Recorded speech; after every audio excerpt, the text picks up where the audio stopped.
Atau ibadah sehari-hari lah, misalnya masalah qunut subuh gitu kan. Ya, kemudian kita sudah bisa bersikap bijak untuk menyikapi perbedaan itu secara benar. Ya. Tetapi kemudian ketika kita berkata kepada saudara kita, ya udahlah kamu kunut, saya tidak, karena lakum dinukum waliyadin. Ya sikapnya baik sih, tapi ayatnya tepat nggak? Enggak. Ya, kurang tepat kan? Ya, ayat lakum dinukum waliyadin jangan digunakan dalam konteks masalah khilafiyah fikih gitu ya. Nah, itu karena konsekuensinya kul ya ayyuhal kafirun. Nah, itu kan.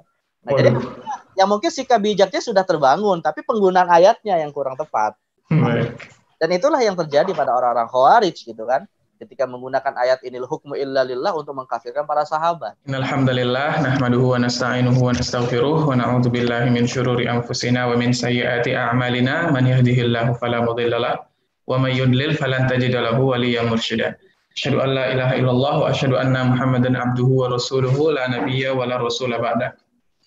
Tapi alhamdulillah nih kita masih diberikan kesempatan dan kesehatan dan tentu saja keimanan sehingga kita bisa berkumpul di kampus syariah online dengan narasumber Ustadz Isnan Ansori yang insya Allah akan membahas tentang bedah buku antum sendiri nih Ustadz ya.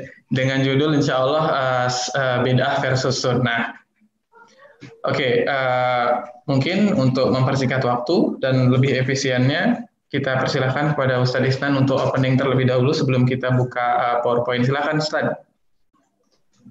Baik, Bismillahirrahmanirrahim. Assalamualaikum warahmatullahi wabarakatuh. Waalaikumsalam warahmatullahi wabarakatuh. Alhamdulillahirabbil alamin. Alhamdulillahilladzi an'amana bi ni'matil imani wal islam.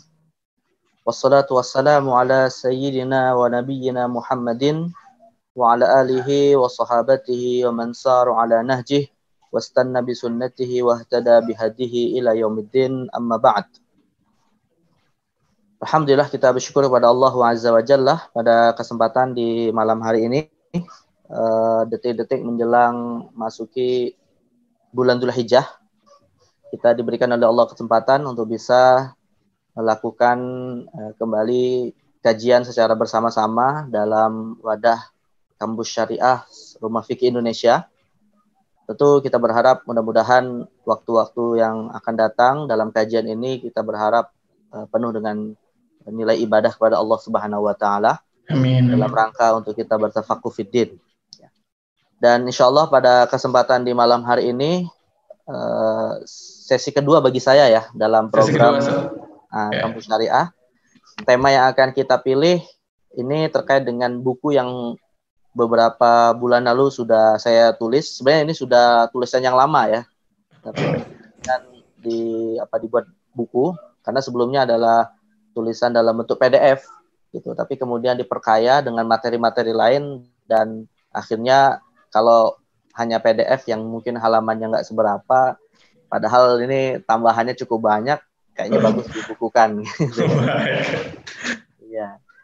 Nah akhirnya ya alhamdulillah jadilah satu buku yang bahkan cukup tebal juga ini ya, hampir lebih dari 300-an halaman ya, dicetak dalam bentuk hardcover.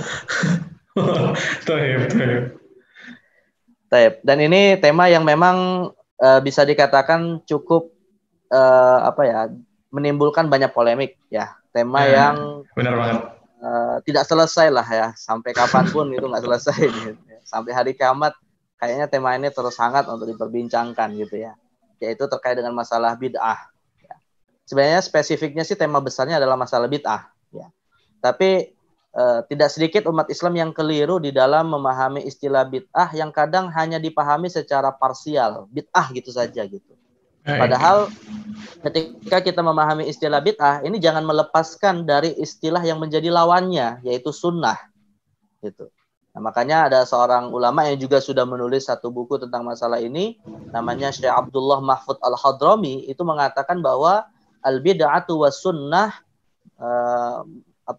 amroni mutaqabilani fi kalami sahibis syara', kata beliau. Bahwa istilah bid'ah dan sunnah itu dua lafaz, dua teks, dua istilah yang dia terus bertentangan dalam penggunaan sahibus syara', yaitu dalam ucapan Rasulullah sallallahu alaihi wasallam.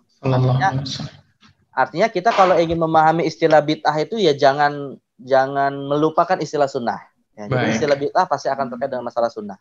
Nah, tapi yang jadi persoalan begini, rupanya ketika istilah sunnah misalnya didefinisikan, rupanya definisi sunnah juga beragam, gitu kan? Jadi sunnah itu kadang memiliki definisi yang berbeda tergantung kepada konteksnya. Ya, misal kalau sunnah didefinisikan dalam ilmu akidah, itu akan berbeda ketika nanti didefinisikan dalam ilmu fikih, ya. Bahkan termasuk ketika didefinisikan dalam ilmu hadis dan ilmu usul fikih. Nah, lain lagi nanti artinya, gitu ya.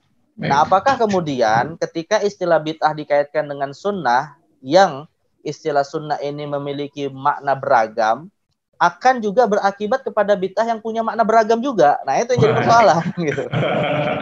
Nah, ini yang kemudian kalau kita misalnya menggunakan kaidah yang tadi kita sebutkan, bahwa istilah bid'ah tidak bisa dipahami kecuali juga kita memahami dengan benar istilah sunnah, maka ya konsekuensinya istilah bid'ah juga punya banyak definisi, gitu kan. Nah, itu yang perlu kita pahami secara baik. Dan tentu memahami dua istilah ini secara tepat, ya. Dan saya menulis buku yang judulnya itu adalah memahami atau mengenal sunnah bid'ah secara komprehensif. Dalam buku ini saya ingin mengajak bahwa kita juga ketika menggunakan istilah sunnah bid'ah ini harus hati-hati. Ya, dalam arti menggunakan dua istilah ini ya gunakanlah secara proporsional pada tempatnya, gitu. Baik. Sama seperti istilah sunnah juga jangan sembarangan kita gunakan, gitu ya. Nah, ini kan hari ini kadang istilah sunnah selalu atau bisa menjadi suatu istilah yang dibawa kemana-mana, gitu ya. Biker, ada biker sunnah, gitu kan.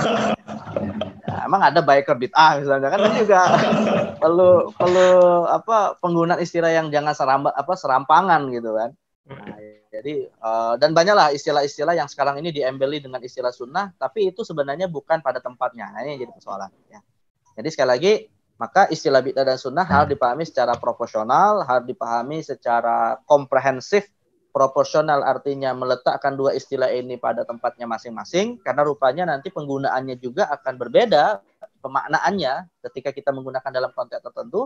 Sebagaimana komprehensif juga untuk kita memahami istilah bid'ah dan sunnah ini jangan hanya dikonotasikan kepada suatu makna saja, tapi dia punya makna yang beragam, gitu ya.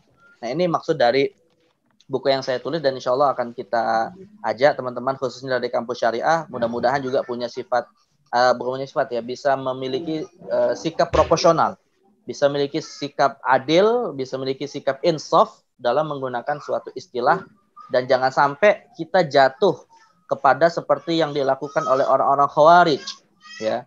Dan orang-orang Khawarij itu seperti yang disampaikan oleh Ibnu Umar, menggunakan ayat-ayat yang harusnya hanya untuk orang kafir tapi diterapkan kepada sesama saudara Muslim, gitu. Ayatnya sih benar, ya, dalilnya benar, nggak ada masalah, tapi salah konteks. Nah, itu yang jadi persoalan. Ya. Karena yang banyak terjadi di tengah umat Islam itu ya ini sebenarnya dalilnya mesti nggak masalah, gitu kan, tapi meletakkan dalilnya itu pada tempat yang kurang sesuai. Nah, misalnya contoh sederhana begini, Ustaz Zaifah. Misalnya kita bicara tentang masalah ikhtilaf yang biasa terjadi lah ya, misalnya apa di bulan Dzulhijjah ini, misalnya tentang hukum kurban, ya. Nah, hukum kurban kan ada dua pendapat, ada yang mengatakan wajib, ada yang mengatakan sunnah muakkad misalnya kan, atau misalnya nanti pas ibadah Idul Adha misalnya ada beberapa perbedaan pendapat misalnya, gitu ya, atau ibadah sehari-hari lah, misalnya masalah qunut subuh, gitu kan. Ya, kemudian kita sudah bisa bersikap bijak untuk menyikapi perbedaan itu secara benar, ya. Tetapi kemudian ketika kita berkata kepada saudara kita, ya udahlah kamu kunut, saya tidak, karena lakum dinukum waliyadin. Ya, sikapnya baik sih, tapi ayatnya tepat nggak? Enggak. Ya, kurang tepat kan? Ya, ayat lakum dinukum waliyadin jangan digunakan dalam konteks masalah khilafiyah fikih, gitu ya. Nah, itu karena konsekuensinya kul ya ayyuhal kafirun. Nah, itu kan. Nah, jadi yang mungkin sikap bijaknya sudah terbangun, tapi penggunaan ayatnya yang kurang tepat. Dan itulah yang terjadi pada orang-orang Khawarij, gitu kan. Ketika menggunakan ayat inil hukmu illa lillah untuk mengkafirkan para sahabat. Nah, maka yang kita khawatir juga ada istilah-istilah lain yang kemudian digunakan dengan makna yang bermasalah ini. Ya, termasuk dalam hal ini adalah istilah bid'ah dan istilah sunnah, gitu ya. Nah, ini tujuan utama dari tujuan utama dari penulisan buku ini.